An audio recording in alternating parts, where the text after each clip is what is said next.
पढ़ने के लिए मुझे तुम्हें एंट्री करवानी पड़ेगी कुछ रूल्स की, जिन रूल्स का नाम तुम लोग तभी सीखोगे। This is the biggest numerical portion जो तुम्हारे साथ होने वाला है। ध्यान रखना तुम्हारे पेपर में, तुम्हें वैसे तो आइडिया नहीं है ना, बताता हूँ मैं तुम्हें। 5 सेक्शन आते हैं, सेक्शन ए में 16 एमसीक्यू होंगे, 20 नहीं है तुम्हारे फिजिक्स वाले में। 16 MCQ section B, section C और सेक्शन डी में किस स्टडी आएंगी 2 5 नंबर की, और सेक्शन ई में 5 नंबर के 3 सवाल, तीनों में ऑप्शंस। पहले में 2 ऑप्शन होंगे, ये करो या फिर ये करो, दूसरे में 2 ऑप्शन होंगे, तीसरे 2 ऑप्शन होंगे। उन तीनों सवाल में जो पहली और दूसरी कैटेगरी है वो काफी आसान है। मतलब 2 सवाल, 3 में से जो 2 सवाल है 10 नंबर का पोर्शन है, बहुत ईजी है। एक सवाल ऐसा आता है जिसमें थोड़ी सी कहानी काफी अच्छी है, मतलब स्ट्रॉन्ग सी है। और कोई नहीं, अभी तुम पेपर का फॉर्मेट देखकर क्या करोगे, तुम लोगों ने अभी सिलेबस ही कितना पढ़ा है, ठीक है, ध्यान से बात समझते हैं। अच्छा, सीरीज एंड पैरेलल कॉम्बिनेशन में तुम लोग कुछ रूल्स जानोगे, जिन रूल्स के बारे में तो बता देता हूँ। इनको इकट्ठा नहीं पढ़ोगे, मतलब इसको पढ़ने के 2 मेन तरीके होंगे। पहला, मैं तुम्हें इसमें कुछ डिराइव करवाऊंगा, लेकिन पहले डायरेक्ट फॉर्मूलेस क्या होंगे इसके, और फिर दूसरा हम इसको ड्राइव करेंगे। और ड्राइव करने के लिए हमें पढ़ना पड़ेगा अपना टॉपिक का अगला पॉइंट, इनको ड्राइव करेंगे।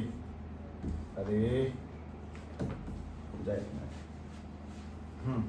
फिर हम इनको ड्राइव करेंगे, और ड्राइव करने के लिए तुम लोग टॉपिक के नंबर 9 पे चले जाओगे। उसका नाम है शायद केसीएल और KVL, Kirchhoff's current law, voltage law. बीचों बीच में कहीं पे और भी लिखा हुआ व्हीट स्टोन ब्रिज भी है, और उसकी सही एंट्री नहीं है। चीजों को जोड़ना बहुत आवश्यक है।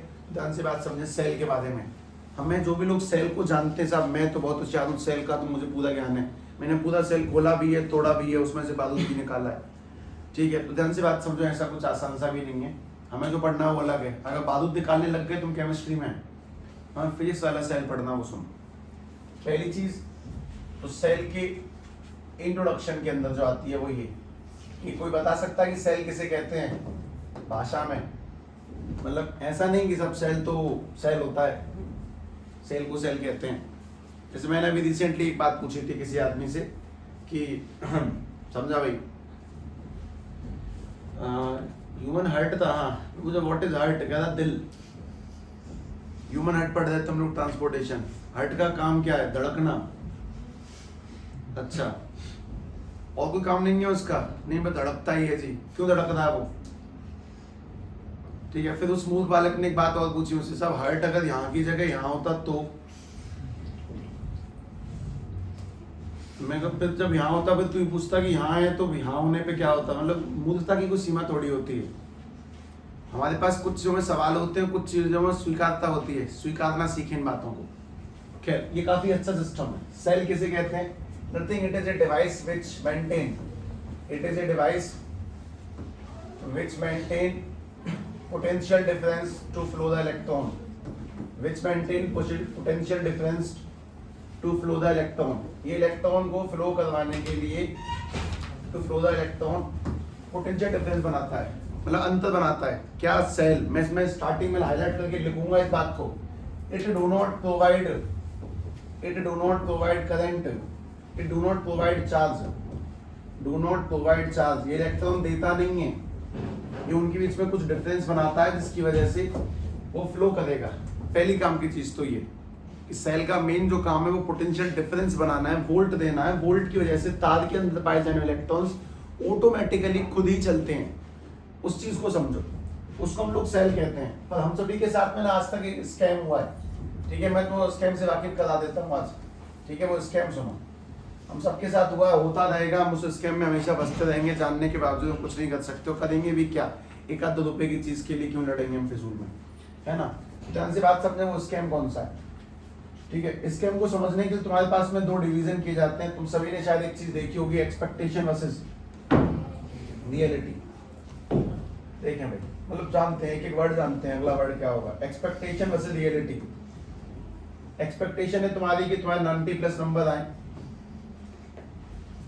रियलिटी भी यही हो सकती है, वो तुम पे डिपेंड करेगा। ये वाली एक्सपेक्टेशन देखो, हमारे पास में कुछ सेल है, मान लो निप्पो का, ठीक है, और ये पीछे पॉजिटिव और नेगेटिव टर्मिनल लगा दिए गए। इसके ऊपर छपा होता है कि जी ये 3 वोल्ट का है, मान लो, ठीक। लेकिन जब असलियत में हम उसको जब करंट वगैरह नापते हैं तब पता लगाते हैं कितना वोल्ट दिखा रहा है, तो समझ में आता है कि इसने 2.5 वोल्ट ही दिए। एज एग्जाम्पल, मतलब एक्सपेक्टेशन में उसको छपा जो होता है वो होता है 3 वोल्ट के समथिंग, और वो असलियत में देता है 2.5 वोल्ट। तो सवाल है क्यों, क्या कंपनी गलत छाप रही है? मैं इसके लिए कंपनी पे केस करके क्लेम ले सकता हूँ 1-2 करोड़ का? नहीं, ऐसा नहीं कर सकते। कंपनी सही छाप रही है, कंपनी 3 वोल्ट छापती है, सेल में 3 वोल्ट होते हैं, पर वो 2.5 वोल्ट ही देता है। उसका क्या रीजन है? उस बात को जानने से पहले सबसे पहले काम कीजिए से लिखें कि हम लोग जब तीसरा टॉपिक डालते हैं उसका नाम है टर्मिनल वोल्टेज।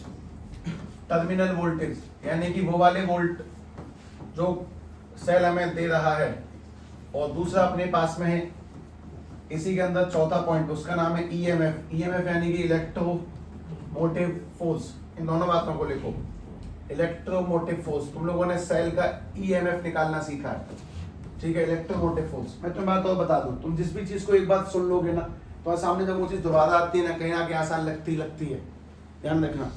तो ये टर्मिनल वोल्टेज कौन सी कहानी है? टर्मिनल वोल्टेज एक्चुअली वो वोल्टेज जो सेल हमें देता है, जो उसने असलियत में हमें दिए, वो टर्मिनल वोल्टेज कहलाते हैं। और उस पे छपे होते हैं, ऐसा मान लो, उसको हम लोग क्या कहते हैं?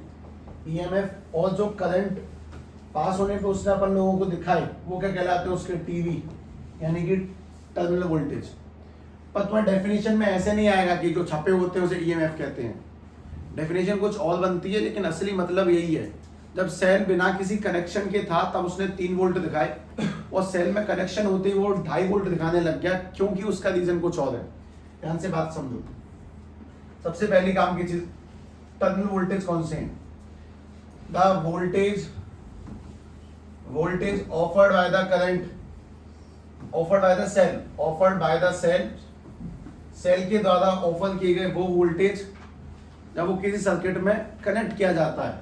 Offered by the cell when it is connected in a circuit, when it is connected in a circuit, जब उसको सर्किट में जोड़ते हैं तब जो उसने वोल्टेज दिखाए उनको हम लोग बोलते हैं टर्मिनल वोल्टेज, जो उसने हमें दिया असली में। ये ऑन है ना अब तो, ठीक है।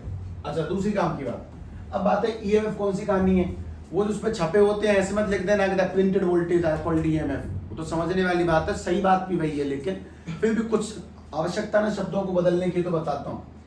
The voltage offered by cell, offered by the cell when it is not connected, when it is not connected in a circuit, जब वो किसी सर्किट में कनेक्ट नहीं होता तब जो उसने वोल्टेज दिखाए हैं, it is not connected in a circuit, तब उसको हम लोग बोलते हैं टर्मिनल ईएमएफ, इलेक्ट्रोमोटिव फोर्स। दोनों में थोड़ा सा डिफरेंस है, मतलब जो असलियत में देगा वो तो उसका क्या कहलाता है? टीवी, और उसमें छपे होते हैं वो क्या कहलाते हैं? उसके ईएमएफ। लेकिन सवाल है कि अंतर क्यों है? फिर सवाल का जवाब ऑब्वियसली तुम नहीं निकाल सकते ना, समझते हैं। पहली बात तो ये समझ लो, ईएमएफ यानी कि जो छपा हुआ उस पे, और टर्मिनल वोल्टेज जो असलियत में वो दे रहा है। लेकिन क्यों, उसका रीजन क्या है? तो उसका रीजन, जिस चीज को तुम लोग समझ पाओगे वो ध्यान से देखना, वो रीजन बहुत तगड़ा सा, अच्छा सा रीजन है, ठीक है। मैं ऐसे बता देता हूँ। उसका रीजन है तुम्हारा 5वां पॉइंट। चीजों को ना एक लहजे में पढ़ने में बहुत मजा आता है, लहजा बनाना आवश्यक बहुत है। कहीं की चीज कहीं पे उठा कहीं पटक दो, उसमें मजे नहीं आते। तो भाई इसका रीजन क्या है, मतलब क्यों ईएमएफ ज्यादा है और टीवी कम है? उसका रीजन है internal resistance of cell. Cell जिस मटेरियल से बना होता है, मतलब देखो ध्यान से, करंट को रोकने वाली चीजें, हम जब किसी वायर में किसी बैटरी को लगाते हैं तो सर्किट वगैरह ऑन करने पर वो चलना स्टार्ट हो जाएगा, जलना स्टार्ट हो जाएगा, सिंपल सीधी बात है। इस करंट को कौन रोकता है? रेजिस्टर रोकेगा, मतलब करंट को रोकने वाली वायर का रेजिस्टेंस भी होगा, खुद सेल का खुद का रेजिस्टेंस भी होता है। सेल में भी क्या पड़ी होती हैं? रॉड। सेल भी केमिकलों से मिलकर बना होता है, तो सेल के अंदर जो केमिकल है उसको हम लोग कहते हैं इलेक्ट्रोलाइट।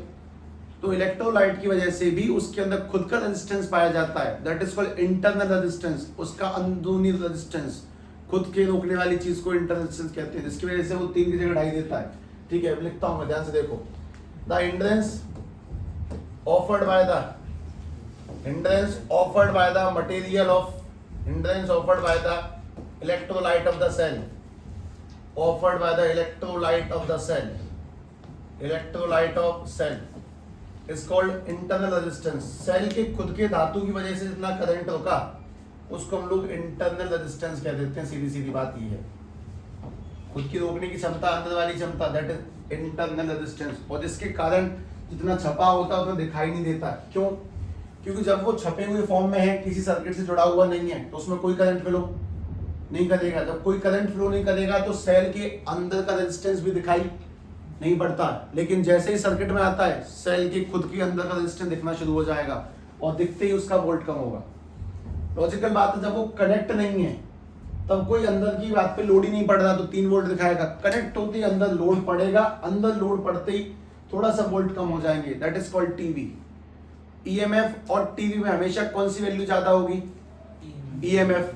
लेकिन असलियत में हमें क्या मिलता है? टीवी। हमें टर्मिनल वोल्टेज मिलते हैं। उसका रीजन कौन है? सेल का खुद का इंटरनल रेजिस्टेंस। और रेजिस्टेंस किसके कारण से होता है? बेसिकली इलेक्ट्रोलाइट के कारण से। बेसिक रीजन जो है वो ये है। अब बात को वापस समझते हैं, इसी कहानी को दोबारा से देखना, सेल के बारे में देखते हैं। ठीक, सुनो, अब तुम लोग छठवां टॉपिक लिख रहे हो, उसी में चल रहे हैं ना हम लोग। Factors affecting internal resistance. Cell का जो रेजिस्टेंस है, अंदर वाला रेजिस्टेंस है, वो किस किस बात पे डिपेंड करता है? Factors affecting internal resistance. ये मनीष कैसे गायब है भाई? अच्छा, ये मौसम ही खराब है। नहीं, ये भी बीमार है क्या? ये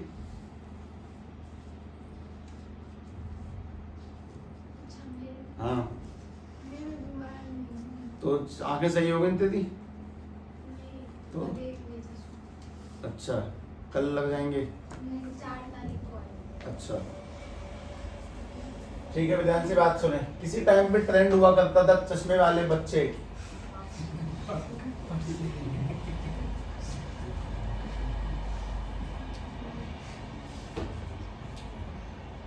यहाँ पे कितने चश्मे लगते? एक तो 3 लड़के ही। अच्छा, ठीक है, ध्यान से बात सुनो। फैक्टर्स अफेक्टिंग इंटरनल रेजिस्टेंस मतलब अंदर सेल की रोकने वाली क्षमता के बारे में समझते हैं।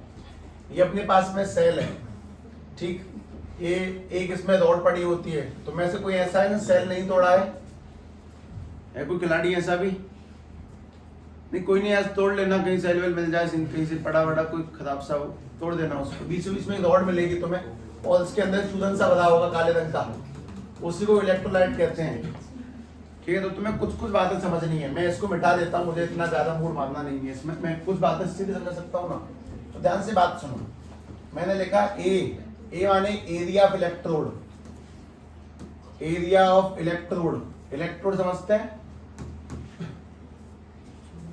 वो डंडियां, पॉजिटिव और नेगेटिव वाली डंडियों को इलेक्ट्रोड कहते हैं। ठीक है। दूसरा, डिस्टेंस बिटवीन इलेक्ट्रोड। ठीक है जी। तीसरा,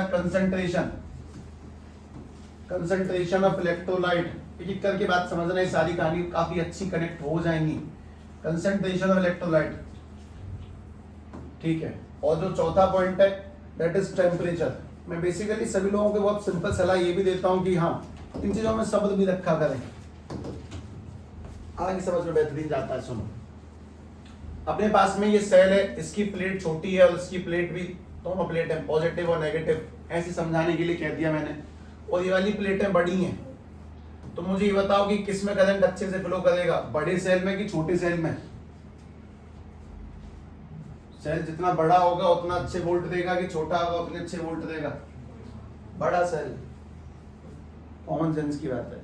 बड़े सेल अच्छा करंट देंगे जबकि छोटे सेल कम करंट देंगे। ऐसा तो बिल्कुल नहीं है कि तुम्हारे बटन सेल जो आते हैं, बटन सेल समझ गए, वो घड़ी वाले बटन सेल, उनसे तुम लाइट जला दोगे? नॉट पॉसिबल भाई। बटन सेल छोटा मोटा वोल्टेज, जितना बड़ा सेल होगा इतना अच्छा केमिकल होगा, उतना बढ़िया करंट देगा। तो सीधी सीधी बात है, मैं तुमसे बात करूंगा अभी, देखना। अगर किसी भी सेल का इलेक्ट्रोड का एरिया ज्यादा होगा, वो बड़े साइज के होंगे, तो उनका रेजिस्टेंस कैसा होगा?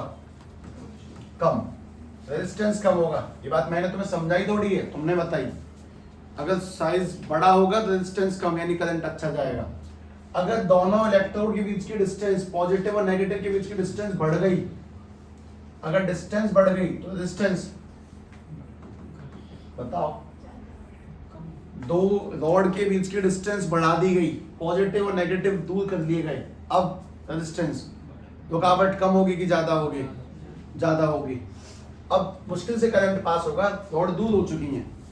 अच्छा, उसके बाद में कंसंट्रेशन बढ़ा दी गई। कंसंट्रेशन बढ़ाने का मतलब है उसको और गाढ़ा कर लिया गया। ये इलेक्ट्रोकेमिस्ट्री में से उठाना, कंसंट्रेशन से कैसे कैसे करके क्या क्या चक्कर था उसी में है। डाइल्यूशन करने पे कंडक्टिविटी बढ़ती है।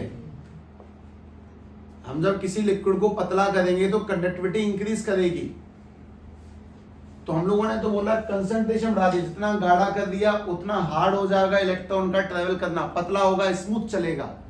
कंसंट्रेशन बढ़ने का मतलब है तुमने गाढ़ा किया। अगर तुमने गाढ़ा किया तो रेजिस्टेंस बढ़ेगा और करंट अच्छे से फ्लो नहीं करेगा। और अगला तो काफी आसान है, सेल के केस में टेम्परेचर बढ़ाने पे रेजिस्टेंस, टेम्परेचर अगर बढ़ेगा तो इलेक्ट्रॉन जल्दी मूव करेंगे कि आराम से मूव करेंगे? जल्दी मूव करेंगे। सेल में आयन से वैसे इलेक्ट्रॉन्स नहीं है। टेम्परेचर बढ़ने पे रेजिस्टेंस घटेगा और सेल अच्छे से काम करेगा। ठीक है, जैसे बहुत सिंपल सिंपल बात है। मैं तुमको इसका एक एग्जांपल, बहुत साधारण सी बात ये कि कभी कभी गाड़ियां चलना मतलब स्टार्ट होना बंद हो जाती है। कौन से मौसम में? सर्दियों में। क्यों? ठंडी पड़ गई, आयन सूख गए, रुक गए, मर गए। जैसे गर्म होगा थोड़ा इंजन चलेगा, वापस से बैटरी चार्ज होगी, फिर खुलेगी, चलेगी। तो तापमान बैटरी के ऊपर बहुत अच्छा इंपैक्ट डालता है। वो तुम्हें दिखना समझ में आना चाहिए कि हाँ साहब मैं समझ पा रहा हूँ। अगर सेल बड़ा होगा तो उसका रेजिस्टेंस भी ज्यादा होगा। अगर सेल के बीच की डिस्टेंस बढ़ा दी गई तो करंट बड़ा मुश्किल से फ्लो करेगा। अगर उसके इलेक्ट्रोलाइट को गाढ़ा कर लिया तो भी मुश्किल से फ्लो करेगा। अगर तापमान बढ़ा दिया, हीट कर लिया तो अच्छा फ्लो करेगा, रेजिस्टेंस कम। तो बेसिक सी छोटी मोटी जानकारियां जो तुम्हें सेल के बारे में होनी चाहिए वो ये। अब दूसरी बात सुनो, हम लोगों ने जो अगला पॉइंट इसके अंदर लिखा दैट इज कॉम्बिनेशन। पहला इंट्रोडक्शन में कितनी सारी बातें निकल के आएंगे। ईएमएफ किसे कहते हैं, वोल्ट किसे कहते हैं, किस कारण से होता है, इंटरनल रेजिस्टेंस की रीजन से, और वो किस किस बात पर डिपेंड करता है, वो सब तुमने देखा। अब तुम लोग इस चीज के बारे में लिखो that is combination of cell. That is combination of cell.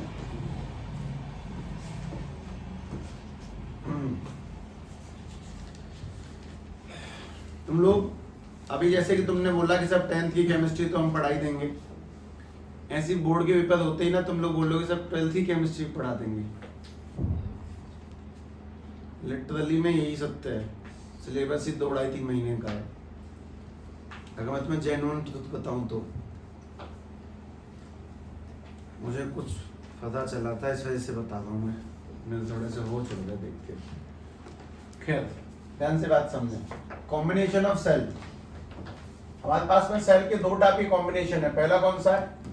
Series, और दूसरा कौन सा है? पैरेलल। अब तुम्हें बात समझ में आएगी कि इस बात का क्या मतलब है।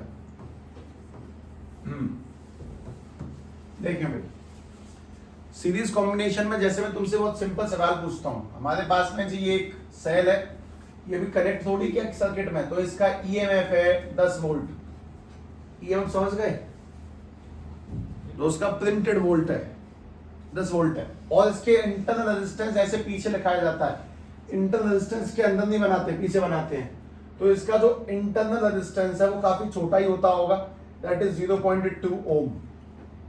वापस से एक और सेल है, इसका जो ईएमएफ है दिस इज E1, पहले का वोल्ट 10 वोल्ट है और पहले का रेजिस्टेंस कितना है? 0.2। इंटरनल रेजिस्टेंस को हमेशा स्मॉल r से दिखाएंगे। दूसरा सेल है, इसका जो ईएमएफ है वो है 20 वोल्ट और इसका जो इंटरनल रेजिस्टेंस है वो कितना है? इसके R2 की वैल्यू है 0.3 ओम। अब मेरा तुम सवाल है कि इन दोनों सेल की मिला के ताकत क्या होगी, इनका नेट ईएमएफ क्या होगा? इनका ई इक्विवेलेंट जानना मुझे तुमसे मांगता हूं। इनका ई नेट बताओ। 10 वोल्ट और 20 वोल्ट का सेल कितने का बन जाएगा कुल मिला के? 10 वोल्ट का एक सेल है, दूसरा 20 वोल्ट का सेल है, कितने का बनेगा टोटल? ये ड्राइव करना होता है, मैं ड्राइव करे बिना पूछ रहा हूँ, समझा दूंगा मैं तुम्हें सारी कहानी, फिर तब जाके मजे आते हैं, है ना। मेरी कुछ जिद पहले अगर कर ली गई तो बहुत बकवास है। बता इसमें क्या 30 वोल्ट होगा यार, क्या बोल बात है। मन में तो आधा इच्छा नहीं हो रही क्योंकि ऐसा लगे कुछ गलत ना हो जाए। ठीक है चलो, अब दोबारा बताओ, वापस से मौका। इनका नेट रेजिस्टेंस बता दोनों का 0 पॉइंट कर लो कोशिश कर लो 0.5 ओम। मन में तो यही आ रहा था, इच्छा सी नहीं हो रही थी, मन में आया उस काम को कर लिया करें, इसमें कोई बुराई नहीं है। ठीक है, अब ध्यान से बात सुनो। तुम लोगों के साथ वो वाला इंसिडेंट हुआ है क्या, जब क्लास में सभी लोगों के साथ एक साथ आंसर बुलवाया गया हो, सबने बोला 10, तुमने बोला 4,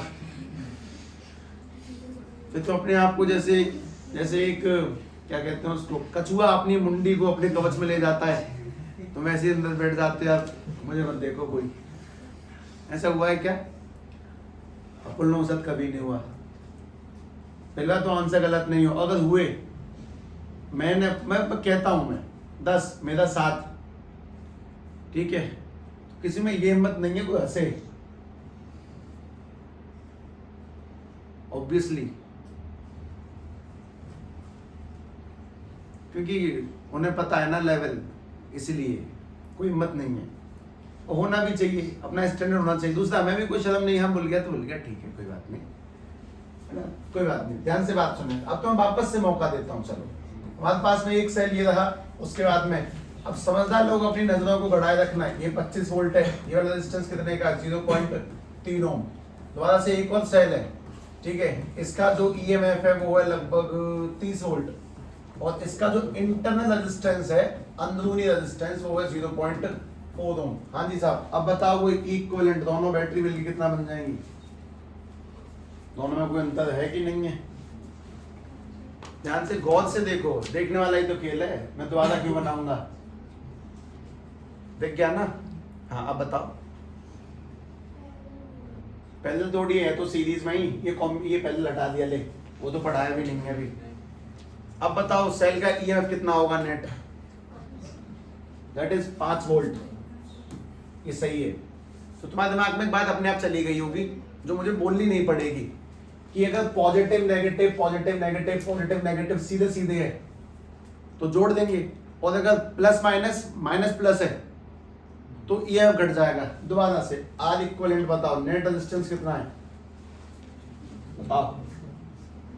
हाँ बोलो 0 पॉइंट, इसका आंसर होगा 0.7 ओम। हाँ भाई, अब एक बात और चली गई दिमाग में। कौन सी बात?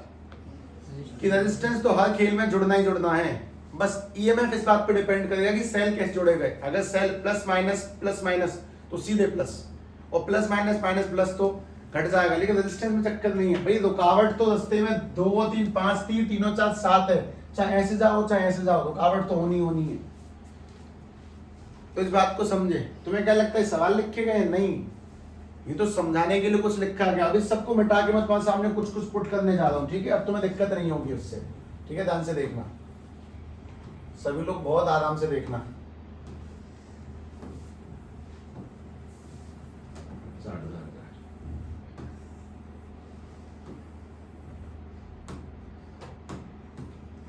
ठीक है भाई, अब लिखें ध्यान से। अपने पास में ये वाला सेल है, इसका ईएमएफ है E1, इसका ईएमएफ है E2, इसका रेजिस्टेंस R1, ये वाला R2। वापस से ये वाला E1, ये वाला E2, ये वाला R1 और ये वाला R2। प्रश्न है, बहुत साधारण सा प्रश्न है। मतलब यहाँ पे E नेट कैसे निकलेगा? E1 प्लस E2, और यहाँ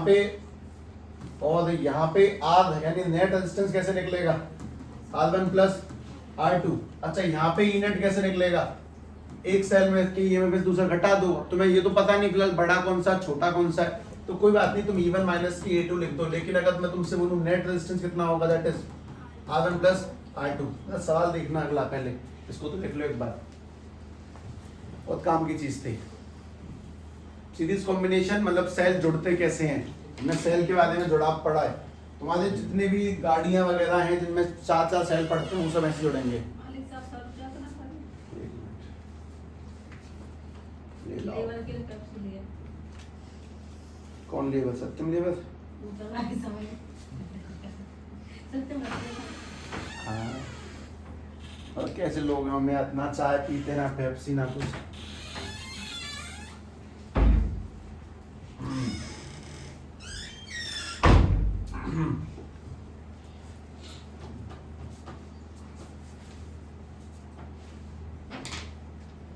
अब सभी लोगों को अगला प्रश्न करना है बहुत ध्यान से, है ना। इन दोनों बातों को मिला के सवाल दूंगा मैं तुम्हें, और तुम्हें अपनी क्षमताओं का इस्तेमाल करना है।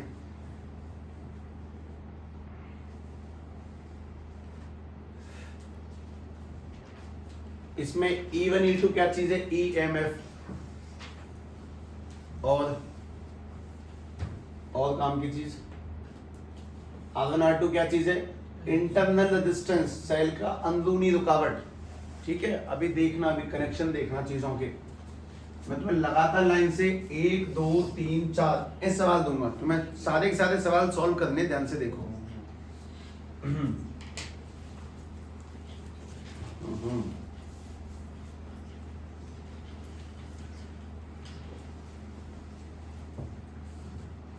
लिख दिया ये? तो ठीक है, बात सुनो फिर। क्वेश्चन नंबर 1, क्योंकि क्वेश्चन में कोई सी बीच में लिखना जहाँ पे तुम लिख रहे हो, सवाल नहीं है ये, समझदारी है, तो वापस से देखते चले।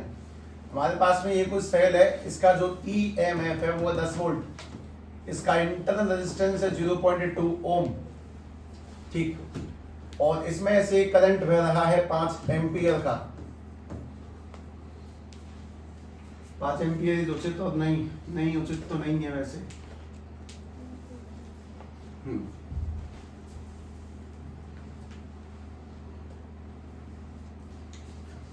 तुम लोग सवाल दूसरा ही करो। ये है, इसमें रेजिस्टेंस है 4.8 ओम का। बता कितना करंट निकलेगा?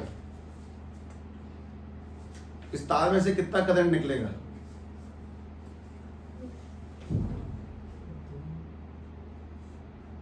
सोचो, हिसाब लगाओ।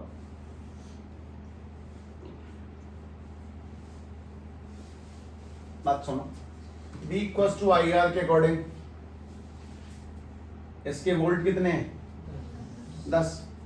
ठीक है, उसके बाद में अगली बात, इसका नेट रेजिस्टेंस बताओ कितना है? 4.8 ओम तो इसका है, और प्लस में अंदर वाला और जुड़ जाएगा तो 0.2 ओम, तो बना कितना? 5 ओम। हम V इक्वल्स टू IR का जब इस्तेमाल करेंगे हम लोग, तो अपने पास में बैटरी के वोल्ट कितने हैं? 100, और I इंटू में करंट कितना है? 1 सेकंड, I इंटू करंट कितना है? इधर निकाल लेंगे अपन लोग, 5 से काटेंगे तो कितना निकल के आया? 2 एम्पियर। 1 मिनट ध्यान से बात सुनो, ये रेजिस्टेंस कौन सा रेजिस्टेंस है? इंटरनल और एक्सटर्नल दोनों को मिला के। ये बैटरी के वोल्ट कौन से वोल्ट है? सेल का टर्मिनल वोल्टेज है कि EMF है? EMF है। और I क्या चीज है? उसके अंदर पाए जाने वाला करंट। इस बात को मैं दोबारा लिखूंगा, वापस ध्यान से देखना। हाँ भाई, V इक्वल्स टू IR को तुम्हारे सामने बदला गया है। V की जगह पे आया सेल का EMF, I का पता नहीं, लेकिन रेजिस्टेंस की जगह पे कौन कौन आया? इंटरनल प्लस एक्सटर्नल, यानी कि R plus R। 1 second, R plus R। तो करंट निकालने के लिए अपने पास में फॉर्मूला क्या बनता? E अपॉन में R plus R equals to में I। तुम्हें ये याद नहीं करना है, तुमने उससे पहले सवाल सॉल्व किया ना, अच्छी झट्टी तोड़ी जाती है ना, बुद्धिमानी का प्रयोग है, कुछ नहीं है, कोई खास चीज नहीं है। तुम्हें ये याद नहीं करना, मैं तुम्हें कुछ और याद करवाऊंगा। टर्मिनल वोल्टेज का एक रिलेशन है, ठीक है, मतलब मैंने तुम्हें अभी तक ये बताया नहीं है V equals to E minus के IR, कोई बात नहीं, छोड़ो, जानबूझ के नहीं बता रहा हूँ, जो नहीं बता रहा हूँ वो जानबूझ के नहीं बताई गई चीजें। खैर, ध्यान से बात समझे, ये हल्का सवाल था स्टार्ट देने के लिए। तुम ये वाला क्वेश्चन करो। हाँ जी साहब, हमारे पास में ये एक सेल है, इसकी बैटरी की वोल्ट है 10 वोल्ट, इंटरनल रेजिस्टेंस है। दोबारा से एक सेल है, ये वाला 30 वोल्ट का, इसमें भी इंटरनल रेजिस्टेंस है। ये वाला 1 ओम, ये वाला है 2 ओम। हमारे पास में एक बल्ब लगा हुआ है, कितना करंट जाएगा? अगर बल्ब का रेजिस्टेंस तुम्हारे पास में दे दिया जाए 17 ओम, बताओ करंट निकालो। बल्ब 17 ओम है, करंट फाइंड करें कितना?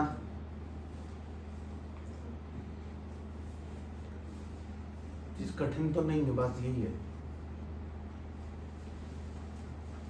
10 30 1 2 17।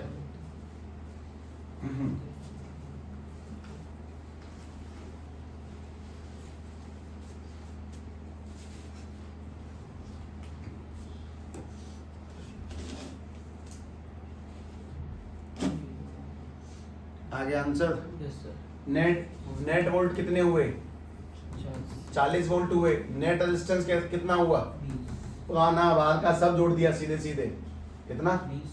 20 ओम हुआ और तुम्हें क्या फाइंड करना है करंट, तो V इक्वल्स टू में IR के अनुसार बैटरी की वोल्ट 40 है, करंट का पता नहीं, रेजिस्टेंस है 20 और काटेंगे तो आंसर कितना निकल के आया 2 एम्पियर। मैं तुम्हें फॉर्मूला क्यों लिखता हूँ, अगर मैं तुम्हें बिना फॉर्मूले सवाल करवा सकता हूँ तो सीधी बात बस यही है, मैं तुम्हें वापस सवाल देता हूँ दोबारा निकालना आंसर, ठीक है। देखो ठीक है, जिस जिस पल तुम्हें ऐसा लगेगा कि हाँ हम सीख गए, मैं तुम्हें उसी पर थोड़ा थोड़ा रोक दूंगा। चल भाई आपस से ट्राई कर ले, इसे ये हटा देता हूँ। अगर मैंने यहाँ बल्ब की जगह पे रजिस्टर लगा दिया तो फड़फड़ा होगा नहीं, बात एक ही है ना, कोई अलग चीज नहीं है।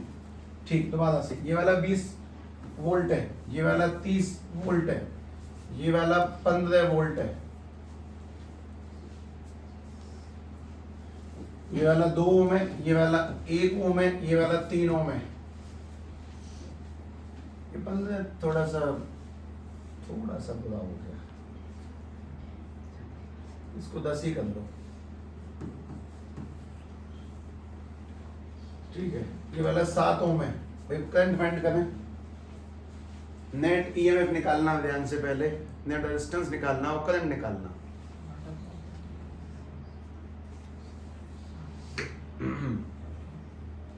तुम पहली बार सेल के कॉम्बिनेशन देख रहे हो, ध्यान से।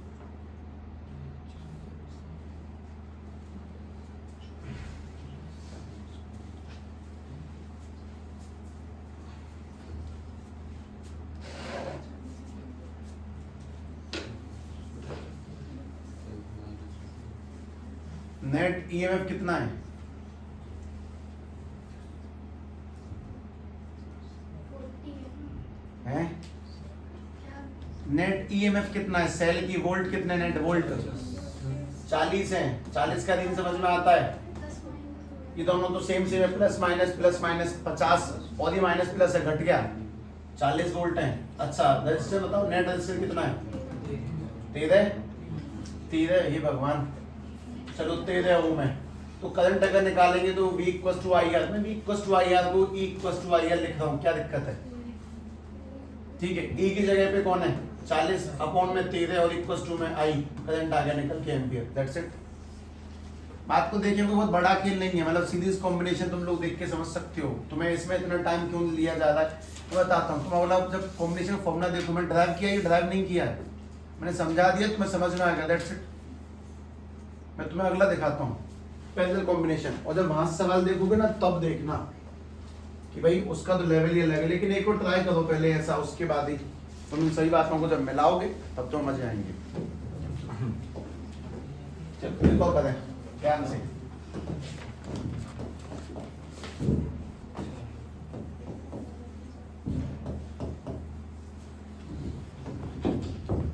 क्या ऐसा भी कोई सेल हो सकता है दुनिया में जिसका नेट रेजिस्टेंस ना हो, इंटरनल रेजिस्टेंस ना हो? ऐसा तो असंभव है ना? ऐसी बहकी बातों बताना कभी भी।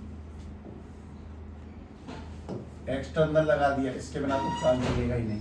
अब मुझे नहीं पता मैं कौन सा नंबर लिखूंगा रैंडम फ्रैक्शन में आए चाहे उसमें भी आए, ठीक है भाई। ये वाला 30 वोल्ट है, ये वाला 20 वोल्ट है, ये वाला 10 वोल्ट है, ये वाला 50 वोल्ट है, ठीक है। ये वाला 2 ओम, ये वाला 3 ओम, 1 ओम, 2 ओम,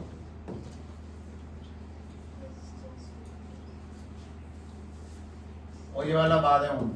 चलो भाई करो हिसाब किताब, अपने आप ही देख लेना।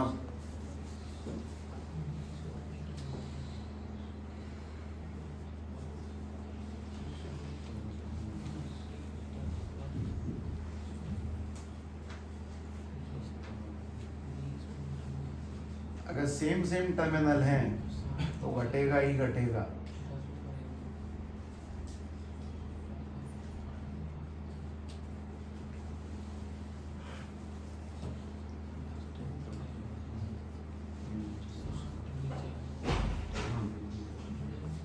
किसी के मन में ये डाउट ना था साहब मैं अगर इसको पहले जोड़ूं उसको घटा दूं, उसको जोड़ूं इसको घटा, सबसे सेम है, चिंता नहीं, सब सही है।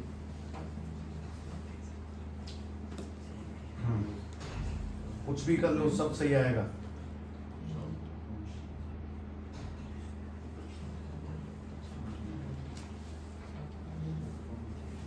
सात अपन 2 70 बन रहा है क्या? 70 ही बना है। अच्छा जो मन जाए 70 गलत है शायद। किसी का कुछ और आया तो बता दो, खुला मौका। किसी का कुछ और आया तो बताओ।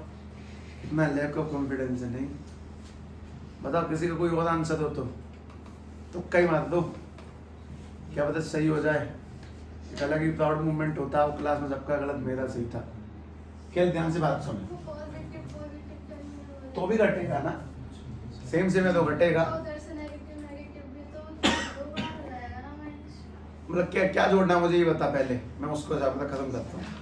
चलो पहले नेट रेजिस्टेंस बता दो, उसमें तो कोई दिक्कत नहीं है किसी को। कितना है नेट? 20 है, ये निकालते हैं। हाँ भाई ये वाला घट के कितना रह जाएगा भाई? प्लस माइनस माइनस प्लस घट के 10 रह गया। एक मिनट, किसका असर ज्यादा है, 30 का कि 20 का?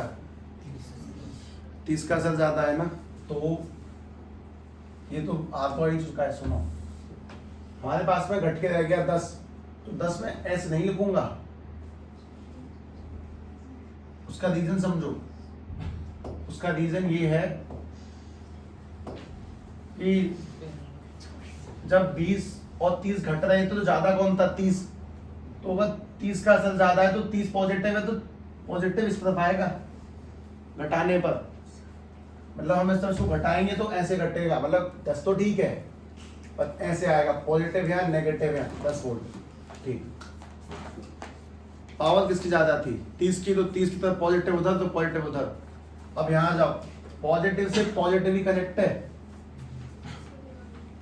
पॉजिटिव से पॉजिटिव कनेक्ट है, घटेगा 10 से 10 चले गए 0। कुल मिला के बैटरी कितने की बची रह गई? 50 की बचेगी। तुम कितना भी घुमा फिरा के ट्राई कर लो 50 ही बचेगा, कर लो ट्राई, हर हाल में 50 बचेगा। मतलब वो जो 30 20 10 है वो बेकार थे। अब जैसे बैटरी 50 वोल्ट की बचती है, और इस बार जो अपन लोग करंट फाइंड करेंगे वो E में आएगा, तो वो आएगा 5/2, यानी कि 2.5 एम्पीयर करंट निकल के आया। एक बेसिक सीरीज ज्ञान, ठीक है। अगला ट्राई करके देख लो। चलो चट्टा बहुत टाइम लगता है यार इसमें। मतलब अभी तो सवालों की श्रृंखला वो वाली और आनी है जो एक दिन में 2 या 3 ही होते हैं, वो वाले सवाल हो रहे हैं, पर वो निश्चित रूप से पेपर में आते हैं। कठिन भी कैटेगरी है, उसमें कोई बात नहीं है। चीजें कभी ग्राफ अप होता है कभी डाउन होता है, चलेगा ऐसे करके। तो बस ये 4 चैप्टर ही चलाने हैं, उसके बाद तो मैं बड़ा रिलैक्स हो जाता हूँ। खैर ध्यान से बात समझे, ये लो, मैं जानबूझ के इसको नीचे बना रहा हूँ, तुम्हारा दिमाग थोड़ा सा सोचे।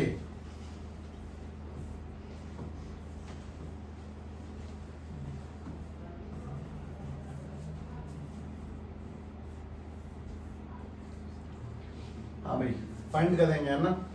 ये वाला 80 वोल्ट है, इसका इंटरनल 2 है। ये वाला 50 वोल्ट है, इसका इंटरनल 3 है। ये वाला 40 वोल्ट है, इसका इंटरनल 2 है। उसके बाद में ये वाला भी 2 है। ये वाला 20 वोल्ट है और ये वाला 21 ओम है। Find current.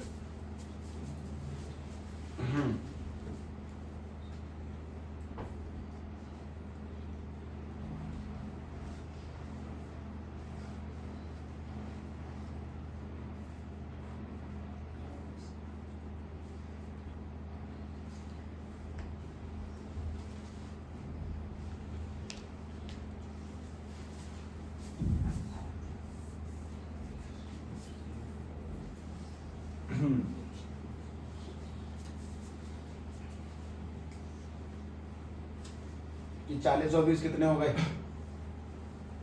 60 और 80 और 50 घट के 30 में पॉजिटिव डंडा कहाँ पे आएगा देख लेना। पहले इसका नेट रेजिस्टेंस सबके पास में साफ है 30 ओम में। हल्की चीज तो तुम लोग पहले निकाल लेते हो, बाकी की निकालो।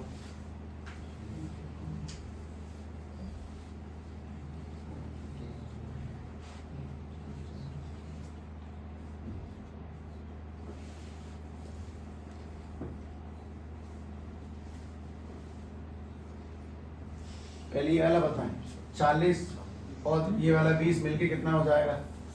60। तो पहले यहाँ कहानी खत्म की 60 वोल्ट।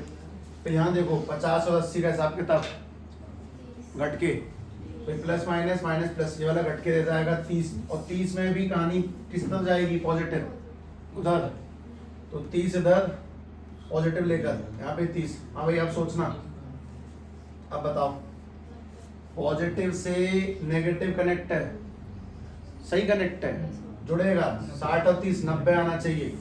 तो अगर इसका आंसर 90 बनाते हैं तो अपने पास में ईएमएफ निकल के आ जाएगा 90 वोल्ट। और फिर हम लोग करंट फाइंड करेंगे, V इक्वल्स टू IR के अकॉर्डिंग करंट कितना निकल के आएगा 3 एम्पियर। हाँ जी, छोटे मोटे फाउंडेशन चल रहे हैं। और ये कौन सी कॉम्बिनेशन है पूरा का पूरा, सीरीज ऑफ सेल। अब उसमें भी सेल में 2 चक्कर है, वो जुड़ेगा या घटेगा।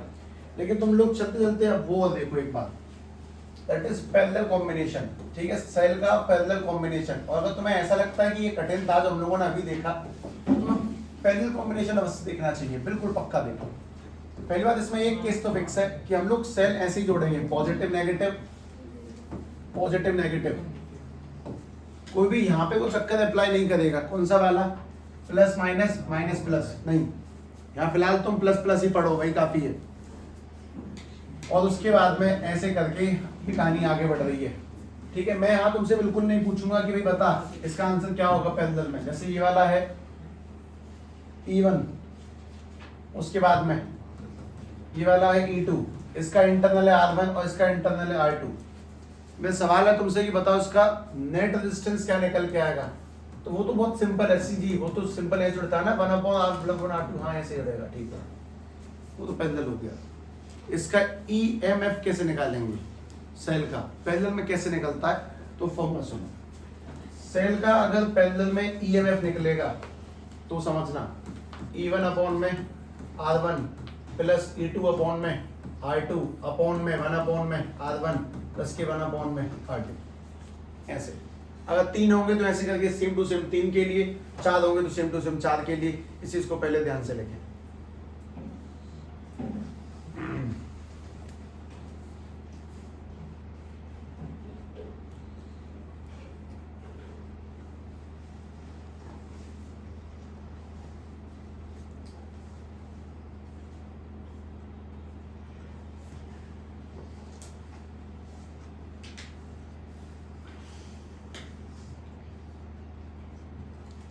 और इसका इस्तेमाल भी कर लेना। अगर E1 की जगह पे 10 वोल्ट है और R1 की जगह पे 2 ओम है, E2 जगह पे 12 वोल्ट है और इसकी जगह पे 3 ओम है, तो निकालो इसका नेट EMF निकालो।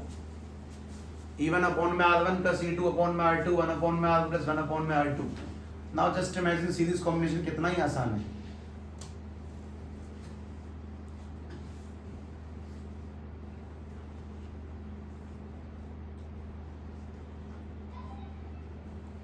ये जो शांति चल रही है ना इसमें, वो मैंने बनाई है, इसको शांति से ही होने दो।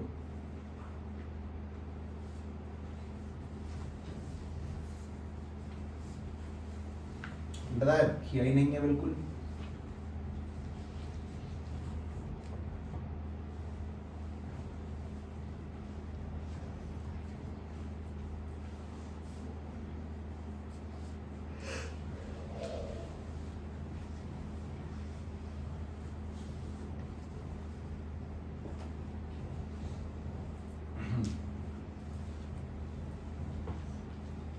आगे आंसर थोड़ा उटपटांग से आएगा पर सही आएगा।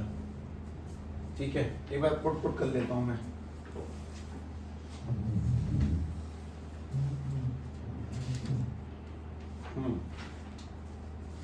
E net is equal to में E1 की जगह पे कितना लगना है 10 अपॉन में R1 की जगह पे, E2 जगह पे 12 अपॉन में 3, उसके नीचे 1 अपॉन में 2 और 1 अपॉन में 3। मतलब हाँ कितना आसान था, सीधे जोड़ो घटाओ, यहाँ तो चक्कर ही अलग चल रहा है।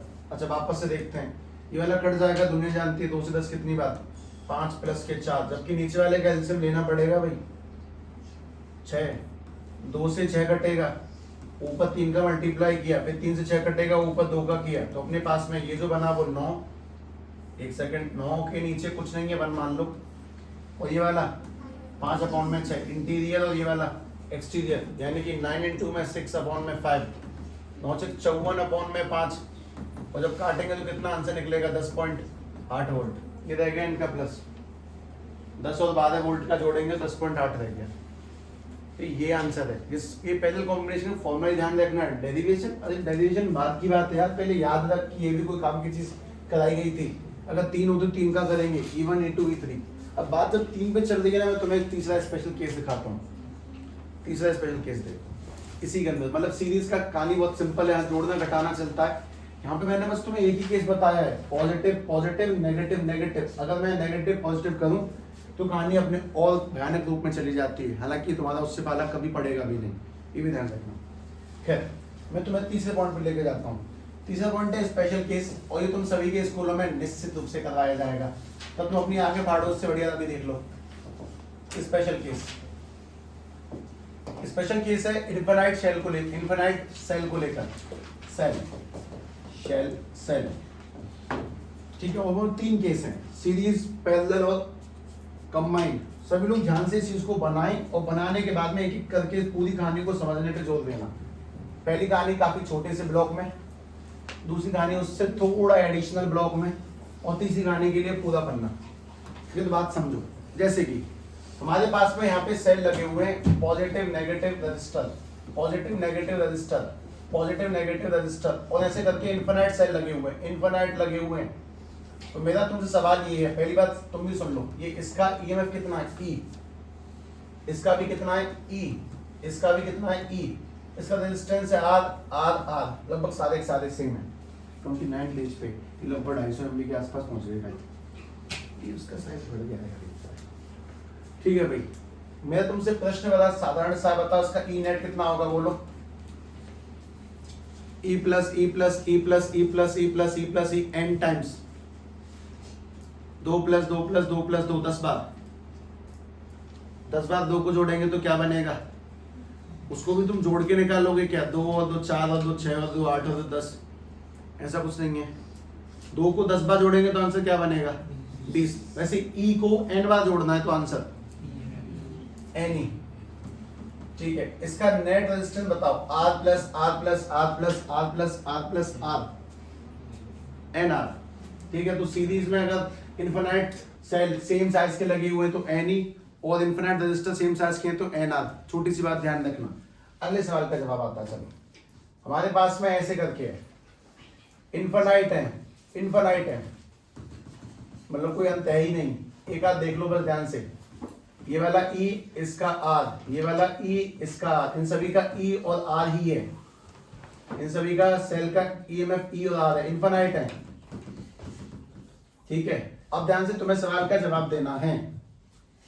अब बताओ E नेट कैसे निकालोगे, है कोई तरकीब तुक्का तरीका?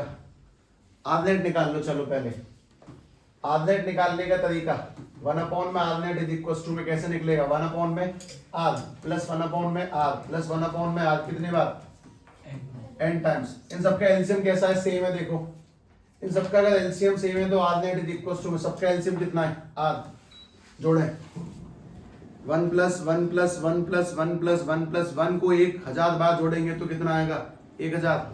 1 को n बार जोड़ेंगे तो कितना आएगा, n, और R नेट इसका क्या निकल के आएगा फिर, R अपॉन में n, ठीक है।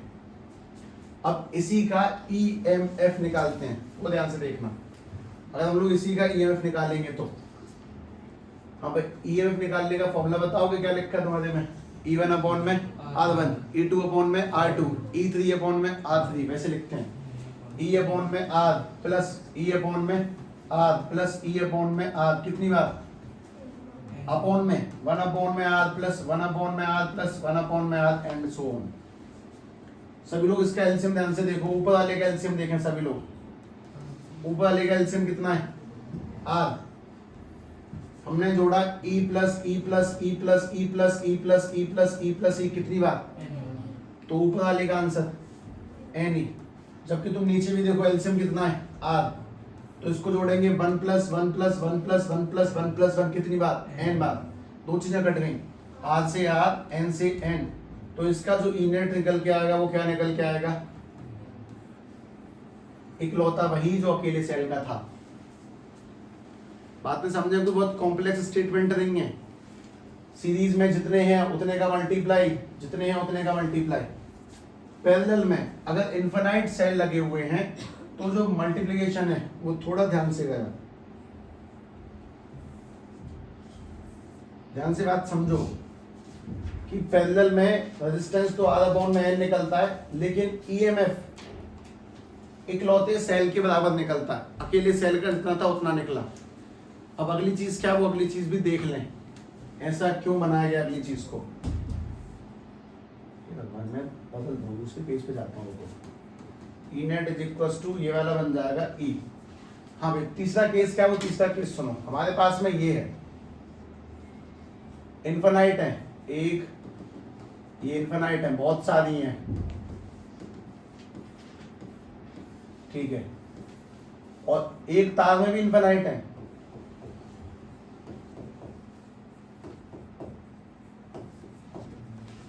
इसमें भी इन्फिनाइट है और तार भी इन्फिनाइट है।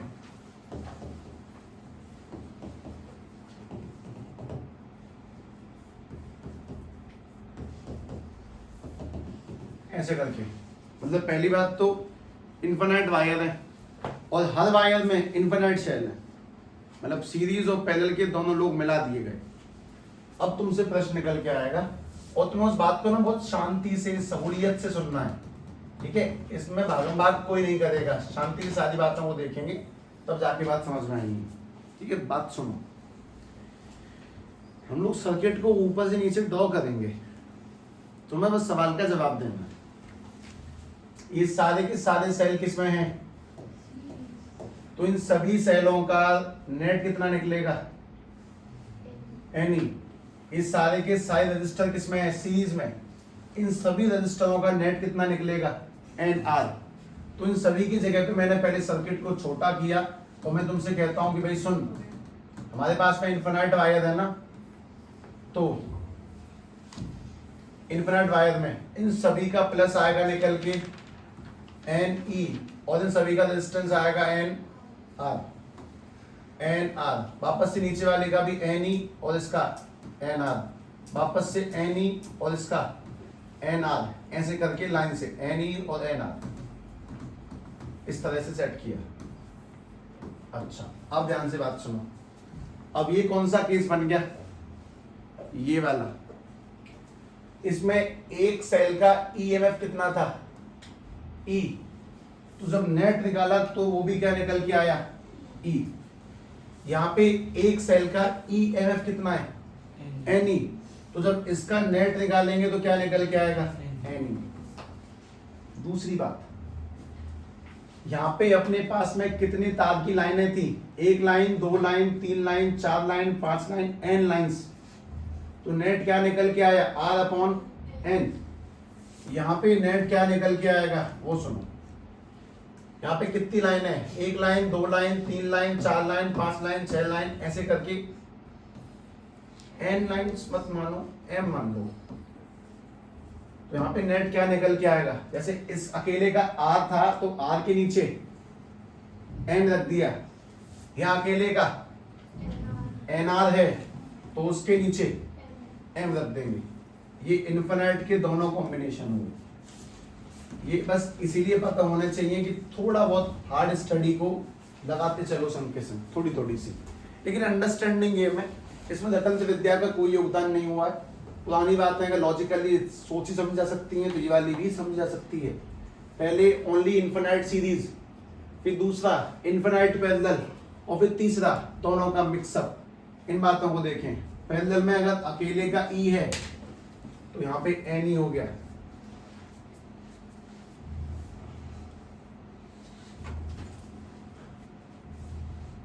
ये सारी चमत्कारी बातें जब सामने आएंगी ना तब महसूस होता है यार ये तो ठीक था, चलो बढ़िया, मैं आता जी पहले से।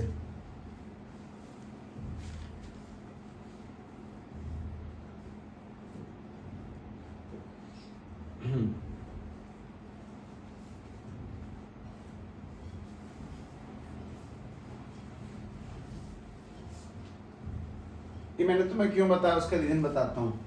ये पता नहीं किसी कोई एक बार के नीट के पेपर में ना सीधा एमसीक्यू था ये एक वाक्य में कि if we have n rows in which having m cells with m resistors of equal sizes and what is the net resistance या फिर net EMF of the cell। Answer में दो ऑप्शन ऑब्वियसली यही थे। तो ये देखे होंगे, थोड़ा तुक्का उक्का मारने में आसानी देती है इस वजह से। हालांकि इनका यूज़ काफ़ी अच्छा मिल जाएगा तुम्हें पेपर, तुम्हें अपनी बुकों के अंदर सवाल बहुत मिलेंगे बुक में, उसमें एसएलओग्राम है मॉडर्न एबीसी में। लेकिन इस कहानी से ज़्यादा अच्छी और बेहतरीन कहानी पिछली वाली थी कि सीरीज में कैसे जुड़ेगा, वो जुड़ भी सकता है घट भी सकता है। पैरेलल में कैसे जुड़ेगा, E1 अपॉन में R1 प्लस E2 अपॉन में R2 अपॉन में 1 अपॉन R1 प्लस 1 अपॉन में R2। वो बात ध्यान रखनी है, सबसे पहली काम की प्रायोरिटी, सबसे पहली।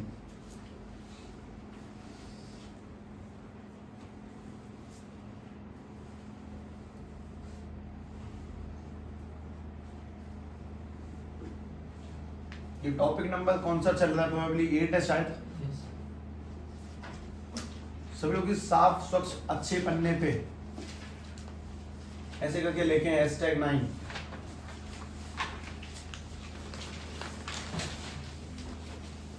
और उसमें लिखे ऊपर किरचॉफ्स लॉ।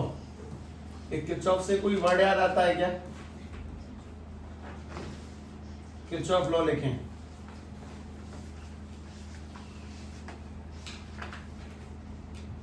और दूसरी बात और लिखे हैं इसके ब्रैकेट में, द गोल्ड ऑफ चैप्टर।